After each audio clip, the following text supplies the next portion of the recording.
A friend of a friend sent me that.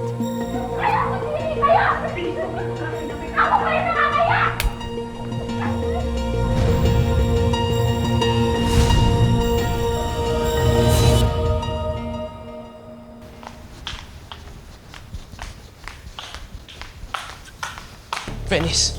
Venice! Please, mag-usap muna tayo. Anong ginagawa mo dito? Lumipat na nga ako ng hotel at tuntun mo pa ako dito? Hindi ako aalis dito hanggat hindi tayo nag-uusap. Sige, magpatigas ka, tatawag akong security, papahuli kita. Venice, natukso lang naman ako eh. Lalaki ako eh.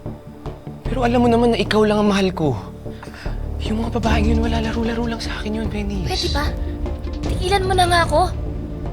We're over, James! Venice, mahal na mahal kita. At alam mo yan kung gaano kita kamahal. Nagparaya ako, di ba? Umayag akong magpakasal ka kay Francis kahit labag sa kalooban ko. Venice, ako ang una mong pinakasalan. Ako ang una mong asawa.